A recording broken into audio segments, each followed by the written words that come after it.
स्वागत है आपका सिटीजन वॉइस में। मैं हूं शब। अब वक्त हो चुका है दिन भर की तमाम खबरों पर नजर डालने का, तो आइए देखते हैं क्या है आज दिन भर की तमाम खबरों में। सपा सांसद इकरा हसन ने कहा है कि बीजेपी वक्फ बिल के जरिए यूपी में हुई हार का मुसलमानों से बदला ले रही है। उन्होंने कहा है कि मुस्लिम महिलाओं को इसमें शामिल करने वाली बात बेईमानी है। अगर बीजेपी का वाकई महिलाओं के लिए कुछ करना है तो उन्हें शिक्षित करें। I don't think it helps anybody. We are totally against it. ये सिर्फ इंटरफेरेंस है। यूपी में जितनी बड़ी हार मिली है उसी का बदला लेने के लिए सबसे पहले माइनॉरिटीज पर अटैक होता है। मैं खुद एक मुस्लिम महिला हूं और मैं बहुत अच्छी तरीके से पहले भी जब ट्रिपल तलाक का बिल आया था तो भी यही कहा गया था। देखिए, ये एक बहुत पुराना चैरिटेबल एक इंस्टीट्यूशन है।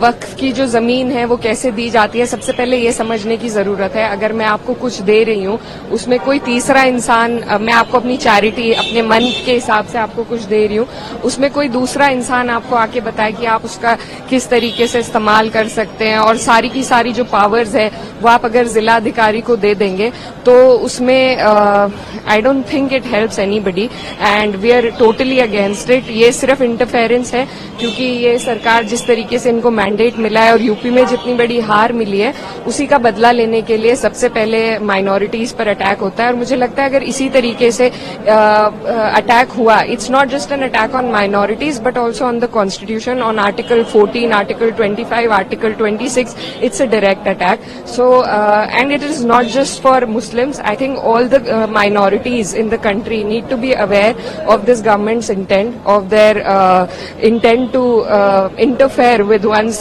personal beliefs and religious institutions. So I think this is not what my country stands for. This is not what my constitution stands for, and we stand against this bill and we will oppose it tooth and nail. but इकरा यहाँ पर जो bill में government की तरफ से बोला गया, जो पीड़ित खासकर बार बार बोला गया, जो पीड़ित मुस्लिम महिलाएं हैं उनको इंसाफ दिलाना है, जो पीड़ित मुसलमान हैं, ये धर्म से इसको बिल्कुल जोड़े नहीं जाना चाहिए। ऐसा बिल्कुल भी नहीं है कि मुस्लिमों के खिलाफ क्लियरिटी इसमें है, उसके बावजूद क्यों आप लोगों को लगता है कि this is against the religion, ये मुस्लिमों के खिलाफ है? देखिए, सुपरफिशियली ये जो सरकार है कुछ भी बदलाव लाने के लिए हमेशा महिलाओं का इस्तेमाल। मैं खुद एक मुस्लिम महिला हूं और मैं बहुत अच्छी तरीके से पहले भी जब ट्रिपल तलाक का बिल आया था तो भी यही कहा गया था।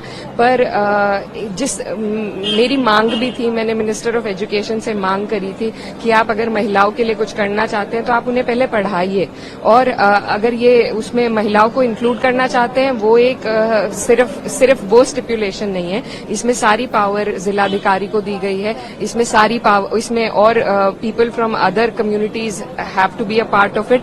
तो इस तरीके के बहुत प्रावधान है, सिर्फ उसको सेल किया जा रहा है कि हम विमेन को इसमें इंक्लूड कर रहे हैं। पर जैसा अभी हमने देखा है ट्रिपल तलाक में, अब क्या होता है, there are a lot of abandonment cases. पहले तलाक हो जाते थे लेकिन अब औरतों को सिर्फ अबैंडन कर दिया गया है, और जो उनके पति हैं वो जेल चले जाते हैं, वो उनके पास वैसे भी उन्हें कुछ उससे फायदा नहीं होता है। तो सुपरफिशियली उसे दिखाने के लिए महिलाओं का वो नाम का इस्तेमाल करते हैं, बट इंटेंट जो उनकी है वो पूरा विपक्ष, पूरा देश और सब लोग समझते हैं। And I think all the minorities of this country are together in it and we will. तो थी आज दिन भर की तमाम खबर, ताजा खबरों की अपडेट के लिए जुड़े रहिए हमारे साथ सिटीजन वॉइस पर।